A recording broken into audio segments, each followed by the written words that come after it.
Hello. If you're watching this right now, it can only mean that you've enrolled in an online history course at Mountain View College. My name is Professor Ryan Pettengill, and I'll be your professor for this semester. The purpose of this video is to acquaint you with the guidelines, expectations, and requirements for the upcoming semester. So what I'd like you to do, if you've not done so already, is go ahead and put me on pause. You can pause me right now. Download a copy of the syllabus in Blackboard if you've not already done that. You can find a copy of the syllabus in one of two places. One is course information, should be the first thing that pops up at you. Second place that you could find this is the top tab that says Start Here. There's also a copy of the syllabus in there. So go ahead and put me on pause and meet me back here if you don't have a copy of the syllabus. The first thing I'd like to do as far as getting acquainted is explain to you how you get a hold of me. Now, in a class like this, it's going to be very, very important for us to communicate. And the best way that you can communicate with me is through email. I check my email address, and that's the one that you see at the top of the screen there. I check that regularly throughout the day, Monday through Thursday. And if you get me a message before, let's call it about 3 o'clock in the afternoon, there's a really good chance that I respond on the same day. On the weekends and in the evenings, I'm a little bit slower, but I'd also like to think that I'm approachable at that point too. In any case, that's the best way to get a hold of me. The other thing that you can do, assuming for a minute that you're not going to be on campus, is you can call my office. You can see my office phone number toward the top of the first page of that syllabus there. Give that a call. If I don't answer, leave me a voicemail. I will try to return your call in some form or fashion, either calling you back or sending you an email. My office is located on the campus of Mountain View College. It's in W243. I get to work relatively early in the morning. If you are an early riser like I am, you see my light on, please knock on my door. If I don't answer, give me a second or two. There's usually some seats around my office that you can sit on while you wait for me. I shall return very quickly. Um, Office hours, I hold them regularly throughout the week. You can see them listed on the syllabus there. If that's not going to work for you and you do need to meet with me face-to-face, please let me know, and we'll try our best to arrange a time where it's going to work out for both of us. This class is History 1301, which means it's the Early American Survey. And if you look at the course description there on page 1 of the syllabus, you'll see that we're going to be covering a lot of different themes, issues, and events throughout the course of early American history. Our class is going to begin in a time period that I call pre-European contact with the Americas. I can't be much more specific than that. You'll see what I mean once you watch that first lecture. But I can be very specific in terms of our endpoint, which is going to be 1877. By the time that this class ends, you'll all understand exactly why 1877 is not only the cutoff point for 1301, but also such an important date in American history. Not that this class tends to really put an awful lot of emphasis on dates, but 1877 is a really important year. Aside from that, we're going to touch upon all the things that you would probably expect a history class to engage in. Of course, there's political development, political history, the coming of the United States. When our class begins, the United States isn't even a thing. America's not even so much a thing as it is an idea. We'll get into other things like political economy. We'll get into the development of cash crops and an export economy in the American colonies, later on the United States. We'll touch a little bit on military history. I'm not an awful big military historian, but there's some times that you can't avoid talking about military history. The big issue with our class, and you'll see this very early on, will be social history, the social history of the United States. Don't get me wrong, we're going to talk about George Washington, Thomas Jefferson, and Abraham Lincoln, but we're also going to talk about some individuals that I bet you have not heard of and don't tend to make their way in history books as often as we might like to see them. Individuals like Anne Hutchinson, John Peter Zenger, and Frederick Douglass. You may have heard of some of those individuals, but certainly not to the same extent that you've heard of an Abraham Lincoln. The fact of the matter is, these individuals are every bit as important as an Abraham Lincoln when it comes to really understanding American history, and I put a lot of emphasis on those people and the things, the issues that they brought to the fore in American society as we go through our class. I'm going to leave a lot of the reading of the syllabus up to you, especially when it comes to intellectual competencies, course, student learning outcomes, course objectives, and things of that sort. What I will say is two things.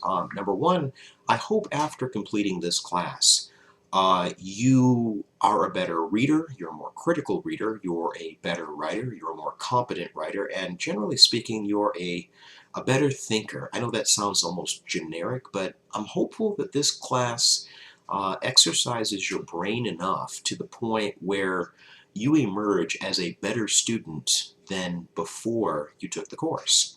So I've got a lot of academic goals for you in that respect, things that you can take to not only other classes, but also your professions of choice once you get out there in the job market.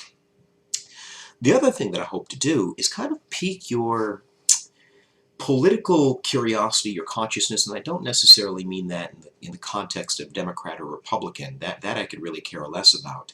What I'm really hopeful that happens after you complete this course, and for those of you that go on to History 1302, complete that course, that you're much more grounded in American history, that you can see the roadmap, or at least the skeleton of the roadmap, how we got to this particular moment in the 21st century.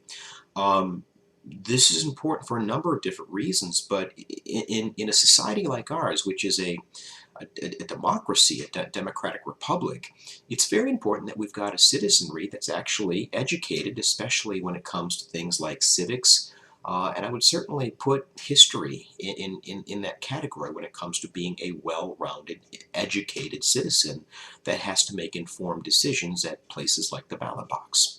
So those are my goals for you. What I'd like to turn to now would be the reading, the required books, that is, for our course. There is a book that you need, and you need it right now, as in this moment. The book is by a guy named Frederick Douglass. It looks like this, or at least my copy does. And it's his autobiography, My Bondage and My Freedom. Now, I don't care if your book looks like the one that I showed you. I don't care what historian wrote the introduction or the foreword to it. I don't care what edition it is. As long as it's My Bondage and My Freedom, that's the book that you need. You can get it at Barnes & Noble, probably for cheap. You can get it for half price or at half price book, probably for cheaper. I've seen it go for as little as $1.50 there. You can do something really smart, like going checking it out at your local library. My guess is they probably have it. In any case, get a copy of it and start reading it, as in today. Start reading it. If you're cheap, like I am, what you can do is you can go into Blackboard, and you'll notice that in the course information tab, the second to the top tab, you'll see a folder that says online texts. If you open up online text, you will see that I have provided you a copy free of charge of Frederick Douglass. All it is a PDF, and you can read it online for free.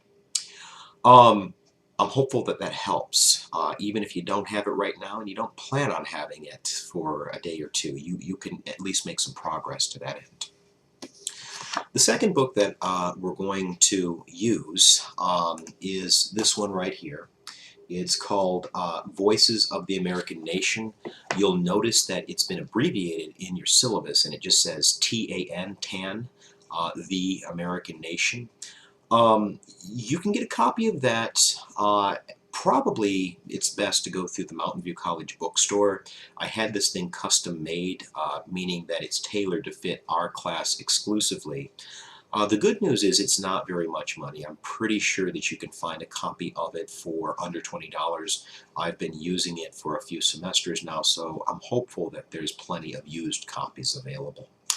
The last book that you need, you don't need this thing for a little while, but you do need it, is a book that looks like this. It's called Sam Patch, the Famous Jumper by Paul E. Johnson. We're going to read that in the back half of the semester. So if you don't have that one right now and you're not going to get paid until Friday or whatever, you do have a little bit of wiggle room there. That being said, I really wouldn't put it off all that long. It's not the most common book. It's not something that you're going to be able to walk into Barnes & Noble on any given Sunday and buy. Amazon even at points can be a bit of a long shot. So I wouldn't put it off too long, but you do have a little bit of time when it comes to purchasing Sam Patch. Moving on in the syllabus, what I'd like to do now is get you acquainted with the course outline. Okay. What you're going to see at the bottom of page 3 and forward is a week-by-week breakdown of not only the topics that we'll be discussing, but also the assignments and the requirements that are involved in any given week. For example, in this week, you need to read the first chapter of the TAN book, the TAN book, and you also have several video lectures to watch. There's also a quiz to complete and a discussion forum to complete as well. So take a look at that first week and really acquaint yourself with what you've got going on, what the requirements are, and more importantly, when they're due by. This syllabus will be our Bible in the coming weeks, and so you need to really pay attention to it and check it frequently to make sure that you're keeping up with the course requirements. Now, in addition to week 1, you see several other weeks there, and they are going to point out when things like the paper 1 is going to be due, midterm, final exam. Also, they will point out when the discussion forums are due. So again, I can't emphasize enough how important this portion of the class is. Please, in this day and age where you can download anything to your phone or tablet, have a copy, a digital copy, so that you're out at the mall, you're at the barbecue, whatever, you always know that you can check and see if something's due. And just so we're very clear on when things are due, no assignment that I give you will be due before 11:59 p.m. So you have all day to complete whatever assignment that we're talking about. Okay. The next thing that I'd like to discuss with you would be the evaluation procedures, and if you want to follow along with me, I'm at the bottom of page 7 now. A really big portion of this class is something that I call participation. And the good news about participation is this is a really effective way of racking up a lot of points. It's 15 percentage points of your cumulative grade out of 100. And the better news here is you can control all of it. Participation comes in the form of what we call discussion forums. When I took this course back in college, it wasn't a 3-credit class, it was a 4-credit class. And the reason why is, in addition to meeting throughout the week for lecture, we also met in what was called a recitation. In that recitation, we would discuss various issues and themes throughout the class, whether they were based on events or, people, or readings and things that we were going through in lecture. Obviously, you don't get that in this class, and so one of the things that you really miss out on is the discussion element, discussing various issues with your classmates and myself. To make up for that, every week you're going to go online. In the discussions tab, if you look on Blackboard, it's about the 3rd one down from the top. It's just called discussions, and if you open it up, you will see you will see several looking back at you over there. And from that point, what you're going to be able to do is participate in the weekly discussion forums. Now, what I'll say as far as these things go, they are mandatory, but that being said, I don't grade these things as if they were a paper or an exam. In other words, they're what I call low-risk writing assignments. The point in this, in addition to getting you to discuss various issues with your classmates, is also to get you to really practice writing. This is a writing-intensive course, which I'll get into here in a moment, but I want you to practice writing and get better at writing. Now, speaking of writing, the second thing that you can do to really maximize your performance here in this class is the quizzes. They're not really quizzes in the traditional sense. They're more or less take-home writing assignments where you can use your notes, you can use your books. As a matter of fact, in most cases, I will ask you to analyze a document for the quiz. You're going to have 5 of these things over the course of the semester. Each of them are worth 3 points, so that's 15 percentage points of your cumulative score. Now, the quizzes aren't what I would call easy. It's not as if they're just blow-off assignments. They are going to require a little bit of thought and effort. But again, you've got a lot of control over how well you do. And so when a quiz is due, and keep in mind you've got a quiz due at the end of this week, when a quiz is due, if you miss that due date, it's just going to turn into a 0. You're not even going to be able to see it anymore in Blackboard. Now, to complete these quizzes, what you'll do is you'll go to the Quizzes tab in Blackboard. It's underneath Content, underneath Discussions, and what you will see is a list of quizzes 1 through 5. Actually, technically 6 is extra credit, but we'll get into that as the semester unfolds. Anyway, you will complete virtually every assignment, not virtually, you'll complete every assignment in Blackboard. There's no reason for you to ever come to Mountain View College. Next, the papers. Now the papers are going to be a little bit more difficult. You're going to see 2 of them over the course of the semester. Each of them will be worth 10 percentage points of your cumulative grade for a grand total of 20 percentage points. Neither of them are going to allow you to go over 3 pages. Both of them will require you to at least write 2. Now, there's plenty of resources in the paper assignment tabs of Blackboard, including the question prompts themselves. So if you want them right now, as in today, you can have them, and you can actually begin gearing up to answer the question for paper 1, for example. There are other things that you can do with respect to maximizing your performance on the papers, including visit the Writing Center at Mountain View College. Located in W114, they open at 7:30 a.m. and they close at 9 p.m. Monday through Thursday. 7:30 to, I believe, 4. If it's not 4, it's 5 on Friday.